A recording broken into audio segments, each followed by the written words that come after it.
Do Rosa Boi à série Cupins. São muitas as opções de cores, tamanhos e técnicas aplicadas, mas o tema é um só: o boi.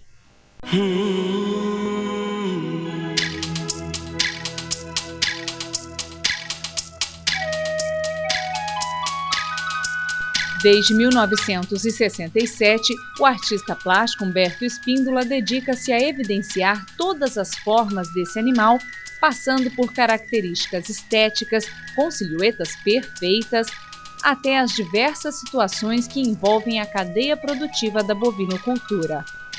Chifres, arames e o próprio couro do boi são alguns dos recursos utilizados pelo artista para dar vida às cores aplicadas sobre as telas. E diante de tantas variações sobre o mesmo tema, a pergunta é inevitável: por que o boi? Bom, essa pergunta, por que o boi, é a pergunta da minha vida, né? Mas é uma pergunta que se pode fazer a muitos pintores da história da arte. Pode-se perguntar aos homens da caverna por que eles pintaram os bois dentro das cavernas e o boi, através do seu ancestral, que foi o bisonte, foi o primeiro ser pintado pelo homem. Muito antes da mulher, o homem pintou o boi, na magia propiciatória, né? Para segurar aquele objeto, a fazer a magia para capturar o objeto, caçar o bisonte. Então, essa pergunta ela se repete. Picasso, Goya, todos pintaram o boi. Eu pintei o boi justamente para mostrar um lado da nossa sociedade, que eu queria, na época que eu comecei a pintar, mostrar para o Brasil alguma coisa própria do interior do Brasil, do centro-oeste, de Mato Grosso do Sul, que fosse particular, que chamasse atenção para a nossa arte ou para a nossa sociedade, para o nosso modo de viver, que não tinha repercussão nem penetração no Brasil do eixo São Paulo-Rio. E esse boi surgiu como uma coisa natural, porque essa sociedade sul-mato-grossense praticamente foi formada nas patas do boi. Ao ver aqueles generais, aqueles tiranos, o que acontecia de exceção no Brasil, né, da ditadura, eu comecei a pintar os bois generais, os bois ditadores. E isso foi logo no início da minha carreira. E eu, fazendo isso daqui de Campo Grande, isso meio que criou um choque na sociedade dos pecuaristas, que não entendiam exatamente que eu estava criticando o Brasil e os generais e a ditadura, mas tomaram um susto inicialmente, pensando que eu estava criticando a própria pecuária, quando na verdade eu queria exaltar a pecuária. Então no comecinho houve esse desentendimento, mas eu acredito que logo foi superado, quando eu comecei a ter os prêmios e as pessoas, surgiram as primeiras críticas, explicando que se tratava de uma sátira, né? À própria ditadura, ao próprio poder. A primeira forma de dinheiro foi o boi no Império Romano. Pecúnia, a palavra dinheiro em latim, vem de pecus, que é boi, porque o boi foi a primeira forma de moeda. E o boi foi a primeira forma de moeda também entre os fenícios, entre os babilônicos, e sempre foi a expressão da fortuna, foi tida como o boi. A gente hoje fala boi, né? O boi hoje todo mundo sabe que é um animal castrado, que é o animal de corte, né? Mas no Brasil, em português do Brasil, se convencionou chamar, generalizar para touro, para a pecuária, para a vaca, de um modo geral você fala em boi. Mas o boi quer dizer tudo isso, fique bem entendido isso, né? Eu acho que eu procurei devolver essa beleza do boi à sociedade que curte o boi, que vive do boi, e que inicialmente tinham preconceito, não viam essa beleza. Pelo menos há 40 anos atrás. Claro que nesses 40 anos a pecuária mudou muito, também no sentido que começaram também a surgir animais de uma beleza, onde os leilões começaram a exaltar isso, os jurados, as exposições agropecuárias, os touros premiados. Então começou a se olhar para esse lado da beleza, né?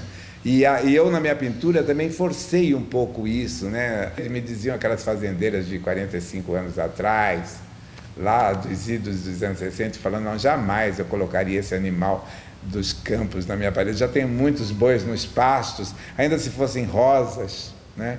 Eu falei, poxa vida, a sociedade do boi em vez de cultuar o seu animal ícone, né, o ícone da sua essência, da sua sobrevivência, ele pensa em estética de outra forma, que gostaria de ter uma rosa, pior que era rosinhas com orvalho, né? Aí eu fiz uma fase satírica sobre a rosa, que se chamou Rosas Rosetas, e que eu faço todo um estudo da rosa, como fiz do boi. Mas a rosa também se apresentou como um belíssimo tema para a pintura, e eu acabei fazendo dela um contraponto também na minha pintura. Acabei pintando algumas rosas. Aí eu tive a ideia de fazer o rosa boi, de colocar o boi dentro da rosa. E foi como que um milagre. A hora que eu criei esse rosa boi, ele foi aceito para as paredes. A hora que eu travesti o boi de rosa, que eu fantasiei o boi de rosa, as pessoas começaram a ver a beleza do boi. Segundo a mitologia indiana, o universo nasceu de um parto da vaca. A vaca pariu o universo. E a hora que o leite dela espirrou, se formou a Via Láctea, que é a via de leite, que é exatamente esse nome, Via Láctea, ficou dessa mitologia indiana, que é o leite que foi espirrado nesse parto dessa vaca que pariu o universo. Então você vê a importância, a força e o respeito que eles têm pela vaca, pela matriz, que é o mátrio poder da vaca, que é a matriz que gera, né, o boi, que o boi é uma força de trabalho na Índia, né? O boi ele é o responsável pela agricultura, não só na Índia, na civilização. O que seria do homem sem o boi e sem o cavalo na construção da civilização? O quadro tem uma aura especial. Ele não é como uma plotagem, não é como uma fotografia, ele é pintura. E a pintura tem um mistério de símbolos e de significado dentro da formação da cultura do homem. Então o homem não vai abandonar isso facilmente. E eu acho que essa pintura ela sempre vai ter efeito. E ser contemporâneo é justamente ter consciência de tudo isso e fazer o seu trabalho, a minha pintura, é feita com muita seriedade.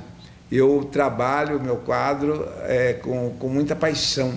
Eu tenho que estar bem para pintar, eu tenho que estar legal, porque é uma coisa que eu penso muito antes de fazer. E é como um trabalho, é uma peça teatral a hora que eu estou pintando. É um show que eu dou a mim mesmo. Na verdade, eu sou o mais velho, o primeiro artista da família, né? A Tetê, o Geraldo Celito, todos eles eu brinquei com eles no começo, quando eles começaram a cantar, a compor. A Campo Grande não tinha nem televisão naquela época, a gente brincava na calçada, preparávamos couro, trancava no banheiro para o som ficar diferente, aí treinava as músicas. E aí começaram as primeiras composições, eu já tinha partido para a vida artística. O Geraldo começa as primeiras composições dele usando poemas meus, que eu estudei jornalismo no Paraná, eu já pintava, então meus irmãos começaram já a conviver com a arte. Mas quando a Tetê ficou muito famosa, depois que ela ganhou aquele festival, eu passei a ser o irmão dela, nas referências que as pessoas falavam. Todo mundo me apresentava, esse é irmão da Tetê Espíndola, né? Então, quer dizer, eu acho uma coisa muito bacana. E até eu mesmo, quando eu quero me localizar mais rapidamente no meio artístico ou no meio musical, eu falo, bom, eu sou irmão da Tetê Espíndola. Um irmão ilustre da inesquecível Tetê Espíndola e que desfruta de reconhecimento internacional. Suas obras estão espalhadas pelo mundo. Premiado diversas vezes, Humberto Espíndola já expôs em importantes bienais dentro e fora do Brasil. E hoje, uma retrospectiva de sua trajetória artística está em exposição no Shopping Campo Grande, na capital sul-mato-grossense. Mais de 2.000 peças vendidas em 40 anos de carreira. O boi, nas telas de Humberto Espíndola, ganha notoriedade nas paredes de casas, escritórios e importantes espaços culturais como a Pinacoteca do Estado de São Paulo. As suas obras são de fácil leitura e se aproximam de todos os públicos. Interessante, bonito de ver e fácil de admirar. Mas para adquirir uma dessas obras é necessário desembolsar pelo menos $3.000, que é o valor calculado por metro quadrado.